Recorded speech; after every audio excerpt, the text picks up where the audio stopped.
Hello everyone, welcome to learn express. तो भैया हम लोगों ने पिछले कुछ दिनों से एक सीरीज स्टार्ट की है क्लास 10th की मैथ को लेकर, जिसके हम 2 वीडियो अपलोड कर चुके हैं और ये तीसरा वीडियो आपके सामने आ गया है। ठीक है, तो पिछले वीडियो में हमने आपको क्या किया था, वास्तविक संख्याएं स्टार्ट की थी, वास्तविक संख्याएं चैप्टर स्टार्ट किया था और आपको नंबर्स के बारे में बताया था, एचसीएफ एलसीएम कैसे निकालते हैं, क्या होता है ये बताया था। और पहला क्वेश्चन दूसरा क्वेश्चन हम लोग लगा चुके हैं। तो अगर आप लोगों ने वो वीडियो नहीं देखी तो आप वो वीडियो जाकर देख लीजिए और अभी फिलहाल ये वीडियो आप देखिए। ठीक है, तो चलिए फिर वीडियो को स्टार्ट करते हैं। और स्टार्ट करने से पहले अगर आपने अभी तक ये वीडियो को लाइक नहीं किया तो लाइक कर दो, और चैनल पर अगर नए हैं तो सब्सक्राइब जरूर कर देना, साथ ही साथ बेल आइकन प्रेस कर देना, जिससे आपकी क्लास बिल्कुल मिस ना हो। ठीक है, और चलिए फिर स्टार्ट करते हैं।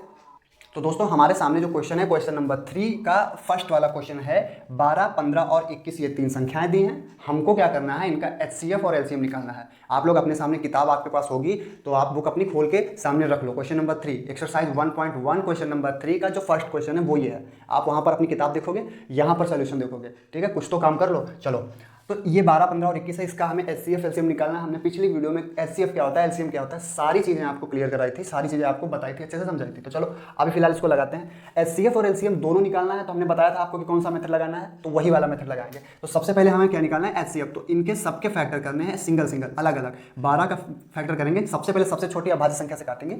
तो 2 छंगे 12 हो गया, 2 तिया 6 हो गया और 3 एकम 3 हो गया। यानी कि 12 की जो वैल्यू है, अभी चलो सबको काटो। 15 को काटते हैं, 15 को तो ये 3 से काटेंगे, 3 पचे 15, 5 से काटेंगे, 5 एकम 5। फिर 21 को काटते हैं, 21 को काटते हैं, किससे कटेगा, 3 सते 21 और फिर ये 7 एकम 7।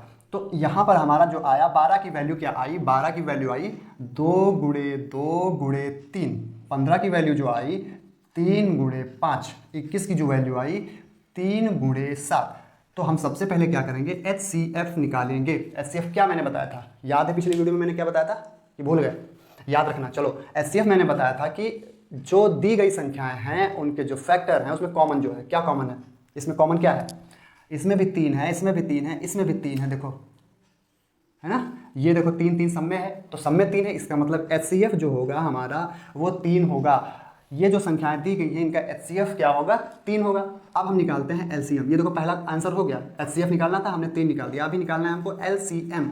हमने क्या बताया था कि हम ऐसे फैक्टर निकालेंगे जो एचसीएफ होगा, या कह सकते हैं कि जो कॉमन होगा तीनों में, उसको हम एक बार लिखेंगे। यानी कि हमने 3 लिख लिया, उसके बाद में जो जो चीज़ बची है उसको भी हम लिख लेंगे। जैसे ये गुणे 2 लिख लेंगे, फिर गुणे ये वाला 2 लिख लेंगे, गुणे ये वाला 5 लिख लेंगे, गुणे ये वाला 7 लिख लेंगे। हो गया। तो ये लिखने के बाद में यही हमारा एलसीएम होगा। अब इसकी गुणा करा देंगे, 7 पचे 35, 35 दूना 70, 70 दूना 140, 140 तियाँ कितना होता है, 14 तियाँ 42, 0 420। तो हमारा एलसीएम कितना आया, 420। तो ये एचसीएफ हो गया, ये एलसीएम हो गया। सिंपल सवाल है। तो 2 खंड इसके और बचे हैं, यानी तीसरे का पहला मैंने बता दिया। ठीक है, अभी 2 खंड इसके और बचे हैं, तो वो भाई खुद से लगाने हैं। सारे सवाल मैं थोड़ी बताऊंगा, वो लगाओ, बैठ के आराम से लगाओ, तुरंत लगाओ। जो ना लगे कमेंट में बता देना। ठीक है, चलो हम आगे बढ़ते हैं फिलहाल। तो दोस्तों हमारा क्वेश्चन नंबर 4 जो है उसमें क्या है, सवाल को देखो समझो। एचसीएफ 306 और 657 का 9 दिया गया है।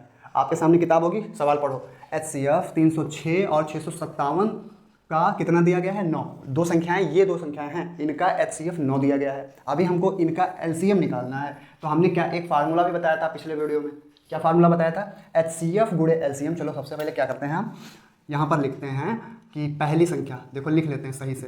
पहली संख्या क्या है, 306। भाई 2 संख्याएं हैं, पहली संख्या 306 हो गई, दूसरी संख्या क्या है, दूसरी संख्या अपनी हो गई 657। ठीक है, एचसीएफ दिया गया है इन दोनों संख्याओं का कितना, 9। एलसीएम हमको निकालना है। हमने एक फार्मूला बताया था, एचसीएफ गुणे एलसीएम बराबर होता है पहली संख्या गुणे दूसरी संख्या। ये फार्मूला होता है, ये हमने बताया था। ठीक है, तो ये आपको याद होना चाहिए, क्योंकि याद मैं थोड़ी करूँगा, याद तो खुद करना है। याद नहीं होता है तो बादाम खाया करो। चलो, एचसीएफ गुणे एलसीएम बराबर पहली संख्या गुणे दूसरी संख्या, ये फार्मूला हो गया। पहली संख्या हमको पता है, दूसरी संख्या हमको पता है, एचसीएफ हमको पता है, एलसीएम आराम से निकल आएगा। जो जो चीज़ है सबकी जगह पर उनकी उनकी वैल्यू रख दो। एचसीएफ क्या है, 9 है, गुणे एलसीएम हमको निकालना है, तो एलसीएम की जगह पर एलसीएम। पहली संख्या हमारी है 306 और दूसरी संख्या हमारी है 657। आराम से हमने लिख दिया। फिर हमने बचपन से सीखा है कि जो चीज़ किसी संख्या के गुणा में होती है, अगर उसका पक्षांतर करते हैं तो उसका चिन्ह बदल जाता है। प्लस वाली चीज़ माइनस में, भाग वाली चीज़ गुणा में, गुणा वाली चीज़ भाग में हो जाती है। यहाँ पर 9 जो है वो एलसीएम के साथ गुणा में है, तो जब इसको इधर साइड में ले जाएंगे, पक्षांतर करेंगे तो ये भाग में हो जाएगी। तो चलो अब इधर सॉल्व करते हैं थोड़ा सा, क्या है जब उस तो हो जाएगा हमारा इधर साइड में बचेगा एलसीएम बराबर इधर साइड में 306 और गुणे 657, 306 गुणे 657 और बटे में क्या आ जाएगा, ये 9 जो गुणा में था ये बटे में चला जाएगा, तो इधर हमने लिख दिया। अब देखो आराम से काटो, 3 से काटो, 3 3 9, 3 1 कम 3, 0, 3 दूना 6 यानी 102। फिर 3 से काट दो, 3 दूना 6, 3 1 कम 3, 2 बचा 27, 3 9 27। तो एलसीएम बराबर कितना आया, 102 गुणे 219। इनकी हम गुणा करा देंगे, जो आएगा वही हमारा एलसीएम होगा। अब गुणा करानी तो आपको आती होगी, ये तो क्लास फर्स्ट सेकंड में सिखाया जाता है। अब क्लास 10th में तो गुणा करनी तो आती ही होगी, तो गुणा कर लेना। इन दोनों की गुणा करने के बाद में जो आंसर आएगा वही हमारा आंसर होगा। कमेंट में लिखना, देखो क्वेश्चन नंबर डाल दिया करो, जो मैंने अभी बताया है। तीसरे का पहला मैंने लगवाया है, दूसरा तीसरा लगे, क्वेश्चन नंबर डाल के उसका आंसर, जैसे भाई हमको पता तो चले आप एक्टिव हो कि सो रहे हो। तो हमने बताया कि इनकी गुणा करके लिखो, तो आप लिखोगे क्या, क्वेश्चन नंबर 4 का आंसर इनकी गुणा करने पर जो आएगा वो आंसर लिखोगे। कमेंट देखो, एक्टिव रहोगे तो नॉलेज ज़्यादा आएगा, ठीक है। एक्टिव नहीं रहोगे तो सो जाओगे भाई। तो हो गया, बस ये क्वेश्चन कंप्लीट हो गया। चलो आगे बढ़ें, चलो बढ़ते हैं आगे फिर। तो दोस्तों क्वेश्चन नंबर 5 जो है ना, वो काफ़ी खास क्वेश्चन है, काफ़ी खास क्वेश्चन है, इसको अच्छी तरीके से समझना। इसमें क्या कह रहा है, क्वेश्चन है कि n के किसी प्राकृत मान के लिए, किताब आप अपने सामने रखना, मैंने बता दिया भाई किताब सामने रखा करो जिससे समझ में आए। n के किसी प्राकृत मान के लिए क्या 6 की पावर n 0 पर समाप्त हो सकता है या नहीं हो सकता है, तो क्यों हो सकता है, नहीं हो सकता है तो क्यों, मतलब हमें दिखाना है, बस हमें बताना है कि क्या n के किसी ऐसे मान के लिए जो कि प्राकृत संख्या। देखो सवाल को समझना ही होता है, सवाल हमसे बात करता है, सवाल हमसे क्या करता है, बात करता है। अगर सवाल हमसे बात कर रहा है तो समझ लो सवाल लग जाएगा। अगर सवाल रूठा हुआ है, बात नहीं कर रहा है, तो सवाल हमसे नहीं लगेगा। ये सवाल बात कर रहा है, क्या कह रहा है, n के किसी प्राकृत मान के लिए क्या 6 की पावर n 0 पर समाप्त हो सकता है या नहीं। मुझसे तो बात कर लिया, आपको क्या समझ में आया कि मैंने जो बोला है अभी, या क्वेश्चन जो कह रहा है वो क्या कह रहा है। चलो सबसे पहले समझते हैं, n के किसी प्राकृत मान के लिए क्या 6 की पावर n 0 पर समाप्त हो सकता है कि नहीं। 6 की पावर n की वैल्यू जो आएगी, क्या वो 0 पर एंड होगी, 0 पर समाप्त होगी। कैसे, n के किसी प्राकृत मान के लिए, प्राकृतिक संख्याएं क्या होती हैं, ऐसी संख्याएं जिनकी मतलब गिनती करना है, किसी चीज़ की गिनती करना है, तो जिन संख्याओं की सहायता से हम किन्हीं वस्तुओं की गिनती करते हैं उनको हम क्या बोलते हैं, प्राकृतिक संख्याएं। इसका मतलब ये हुआ कि जो प्राकृतिक संख्याएं हैं वो 1 से स्टार्ट होती हैं। तो n के किसी प्राकृत मान की बात हो रही है, यानी कि n की वैल्यू जो है वो 1 से स्टार्ट होगी। तो अगर मान के चलो n की वैल्यू हुई 1, तब जो है 6 की पावर 1 हो गई। 6 की पावर 1 का मतलब क्या हुआ, 6। यानी अगर हमने n की वैल्यू, n का मान 1 रखा तो हमें 6 मिलेगा। अगर हमने n का मान 2 रख दिया तो ये हो गया 6 की पावर 2। 6 की पावर 2 का मतलब हुआ है 6 की 2 बार गुणा, यानी 6 गुणे 6 बराबर कितना होगा, 36। ये संख्या मिली। अगर n बराबर हम 3 रख दें तो 6 की घात 3, यानी 6 गुणे 6 गुणे 6, 6 चलेंगे 36, 6 के 216, चलो 216। तो यहाँ पर हमको एक बात पता चली, ऐसे ही हमने n के किसी प्राकृत मान के लिए पूछ रहा था, तो n के प्राकृत मान मतलब 1 से स्टार्ट होगा। n बराबर 1 रखेंगे, n बराबर 2 रखेंगे, n बराबर 3 रखेंगे, n बराबर 4 रखेंगे। लेकिन हमको एक चीज़, उसमें क्या चीज़ मिल रही है कि हम चाहे कुछ भी मान रखें, 1 रखें, 2 रखें, चाहे 3 रखें, चाहे 4 रखें, चाहे 10 रखें, कुछ भी रखें, जो संख्या हमको मिल रही है वो 6 पर समाप्त हो रही है। किस पर समाप्त हो रही है, वो सब में देखो 6 पर समाप्त हो रही है, आ रहा है। और उसमें कह क्या रहा था कि क्या n के किसी प्राकृत मान के लिए, n के किसी प्राकृत मान के लिए 6 की पावर n 0 पर समाप्त हो सकता है। तो हमने मान रख के देखे तो ये 6 पर खत्म हो रहा है, 0 पर खत्म नहीं हो रहा। तो हम नीचे लिख देंगे नहीं, n के किसी प्राकृत मान के लिए 6 की पावर n 0 पर समाप्त नहीं हो सकता, नहीं हो सकता भाई। बस इतना ही ये क्वेश्चन है, हो गया आंसर, खत्म। तो मेरे प्यारे दोस्त, हमारा नेक्स्ट क्वेश्चन है 6 नंबर क्वेश्चन। क्या है, एक ये संख्या है 7 गुणे 11 गुणे 13 प्लस 13, और दूसरी संख्या ये है हमारी 7 गुणे 6 गुणे 5 गुणे 4 गुणे 3 गुणे 2 गुणे 1 प्लस 5। ये 2 संख्याएं हैं। तो पूछ रहा है क्वेश्चन में कि ये भाज्य संख्याएं क्यों हैं। तो भाज्य संख्याएं क्यों हैं अगर पूछ रहा है, तो इसका मतलब भाज्य संख्याएं तो ये हैं, क्या हैं, ये भाज्य संख्याएं तो हैं, तभी तो पूछ रहा है कि भाज्य संख्याएं क्यों हैं भाई, है ना। तो क्यों है हमको बताना कि ये भाज्य संख्याएं क्यों हैं। भाज्य संख्याएं तो ये हैं, ठीक। चलो तो ध्यान से देखो, हमने भाज्य संख्याओं की जो परिभाषा बताई थी, क्या बताई थी कि ऐसी संख्याएं जो एक से कटती हैं, अपने आप से कटती हैं, और इसके अलावा किसी एक अन्य तीसरी संख्या से भी कट जाती हैं, तो उनको क्या बोलते हैं, भाज्य संख्याएं कहते हैं। अब ये जो संख्या है एक से तो कटेगी पूरी, जैसे इसको हम सॉल्व करके इनकी गुणा कराएं, फिर उसमें 13 जोड़ें, जो संख्या आएगी, तो संख्या कोई भी हो एक से तो कटती ही कटती है, तो ये संख्या भी क्या, दोनों संख्याएं एक से कटेंगी। ओके, फिर इन तीनों की गुणा करा के 13 जोड़ के जो संख्या मिलेगी, मान लो सपोज कि वो मिला 5057, 6060, अरे जो कुछ भी हो, तो वो खुद से भी तो कटेगी भाई। 5057 अगर होगा तो 5057 से कटेगी, 6060 होगा तो 6060 से कटेगी, 25 होगा तो 25 से कटेगी, 70 होगा तो 70 से कटेगी। मतलब जो भी संख्या होती है वो स्वयं से और एक से तो सारी संख्याएं कटती हैं, उसमें कोई दुराय नहीं है, कोई दूसरी बात नहीं है। कोई वही सेम चीज़ इसमें भी होगा, वो भी एक से कटेगी। इसको सॉल्व करने के बाद में जो पूरा इसका हल आएगा, सॉल्यूशन आएगा, है ना, गुणा उड़ा करने के बाद में, जोड़ने के बाद में, तो वो संख्या स्वयं से भी कटेगी और एक से भी कटेगी। इसके अलावा अगर किसी अन्य तीसरी संख्या से ये कट जाए, ठीक है, तो समझ लो हमारा काम हो गया, हमने सिद्ध कर दिया कि ये भाज्य संख्या है, क्योंकि दो से तो कट रही है, एक से और स्वयं से, अन्य तीसरी संख्या से कट जाए तो ये भाज्य संख्याएं हैं, ये साबित हो जाएगा, ये प्रूफ हो जाएगा। चलो देखो, ये इतना है, देखो सबसे पहले 7 × 11 × 13 और +13 आया समझ में।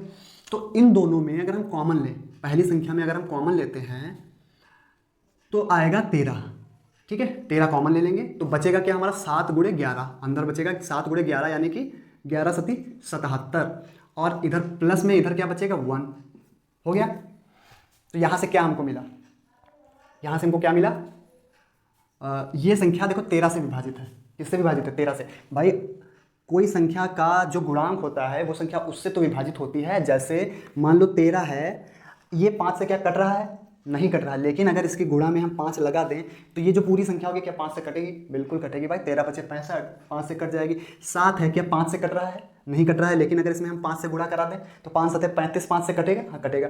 77 × 1 = 78, मतलब ये वाली संख्या क्या किसी संख्या से कट रही है, कटेगी। 13 से गुणा होगा तो मतलब ये 13 से कट रही है, इसे ध्यान दो, 13 से कट रही है, 77 + 1 क्या होगा, 78, 78 से भी कट रही है। ये जो पूरी संख्या है, जब हमने इसका सोल्यूशन ऐसे कॉमन लिया तो ये तो मिला हमारा 13 और कॉमन अंदर क्या हुआ, 78। इसका मतलब ये हुआ कि ये जो पूरी संख्या है, इन दोनों की गुणा कराने पर जो मिलेगा वो संख्या मिलेगी, तो वो जो मिलेगा इन दोनों का गुणनफल उससे तो कटेगी, एक से भी कटेगी, साथ ही साथ 13 से भी कटेगी और 78 से भी कटेगी। इसका मतलब ये भाज्य संख्या साबित हो गई। सेम चीज़ उसमें जो पूरी संख्या है एक से कट रही है, जो पूरा गुणा करने के बाद जो आएगा गुणनफल वगैरह तो उससे भी कटेगी। साथ ही साथ इसमें देखो 5 इसमें भी है और 5 इसमें भी है, तो 5 जो है कॉमन ले लेंगे। 5 जब हमने कॉमन लिया तो 7 × 6 × 4 × 3 × 2 × 1 बचेगा और प्लस में उधर 1 बचेगा। ब्रैकेट के अंदर 7 × 6 × 4 × 3 × 2 × 1 और प्लस 1, तो ब्रैकेट के अंदर। इसका मतलब ये संख्या 5 से भी कटेगी, गुणांक 5 है इसका, तो 5 से भी कटेगी। ये संख्या 13 से भी कटेगी, तो बस साबित हो गया, साबित हो गया। अब नीचे क्या लिखेंगे, आराम से लिख देंगे कि दी गई संख्याएं एक से भी कट रही हैं और स्वयं से भी कट रही हैं। साथ ही साथ पहली संख्या का गुणांक 13 है तो वो संख्या 13 से भी कट जाएगी, और दूसरी संख्या का गुणांक 5 है तो वो संख्या 5 से भी कट जाएगी। अतः ये दोनों दी गई संख्याएं भाज्य संख्याएं हैं। बस इतना सा लिखना है। मेरी बात समझ में आई कि नहीं समझ में आई? ओके, एक सवाल बचा है, वो थोड़ा लैंग्वेज वाला सवाल है। लैंग्वेज दोस्तों, अगला क्वेश्चन हमारा है कि एक, देखो किताब आपके सामने है, एक वृत्ताकार पथ है, ऐसा गोल गोल पथ है, 2 लोग यहाँ पर हैं, यहाँ पर 2 लोग हैं, एक सोनिया है और एक यहाँ पर रवि है। एक कौन है, एक है सोनिया और एक है रवि। सोनिया को लग रहा है 12 मिनट, कितना, 12 मिनट, और रवि को लग रहा है 18 मिनट। ठीक, रवि मतलब मैं, मेरा नाम रवि है। ठीक, सोनिया को लग रहा है 12 मिनट। इस पूरे वृत्ताकार पथ का चक्कर लगाने में सोनिया को 12 मिनट लगते हैं। इसका मतलब सोनिया तेज चल रही है, फास्ट चल रही है, तभी तो 12 मिनट लग रहा है। मुझे लग रहा है 18 मिनट, यानी मैं थोड़ा स्लो चल रहा हूँ।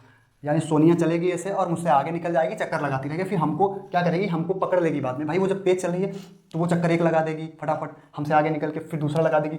मैं जब तक पता चला चक्कर लगाया, दो चक्कर 2-3 लगाया, तब तक वो पकड़ के फिर से मेरे साथ आ गई।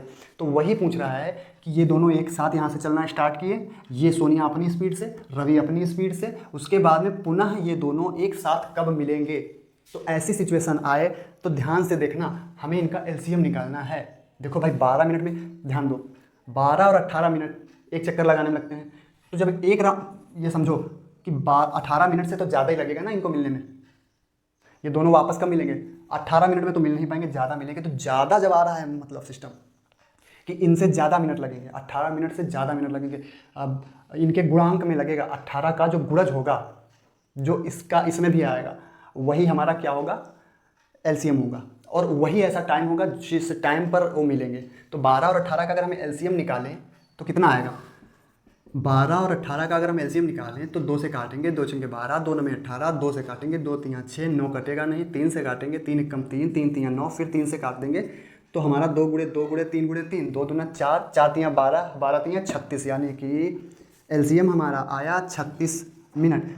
एलसीएम हमारा आया 36 मिनट। और जो एलसीएम है वही जो है फिर से मिलने का टाइम है भाई 36 मिनट, यानी कि रवि 18 मिनट में यहाँ पे पहुँचा, फिर अगला राउंड 36 मिनट में फिर यहाँ पर आ गया। सोनिया क्या हुई, 12 मिनट में यहाँ पहुँची, 24 मिनट में फिर यहाँ पर पहुँची, 36 मिनट में फिर यहाँ पहुँची। 12 मिनट लग रहे हैं ना, इसका मतलब 36 मिनट में रवि 2 चक्कर लगा लिया, सोनिया 3 चक्कर लगा ली, और साथ साथ मिल गई, है ना। चलो, तो यही हमारा आंसर हो जाएगा। हमारी ये प्रश्नावली समाप्त हो गई। अब हम नेक्स्ट वीडियो में 1.2 एक्सरसाइज नंबर 1.2 समाप्त करेंगे, और वो भी बड़ी छोटी सी एक्सरसाइज है, बड़े कम क्वेश्चन है उसमें, और ईजी सा है एकदम, समझ में आ जाएगा आपको। चलिए मिलते हैं नेक्स्ट वीडियो में, तब तक के लिए धन्यवाद दोस्तों, और आप चैनल को सब्सक्राइब कर लेना।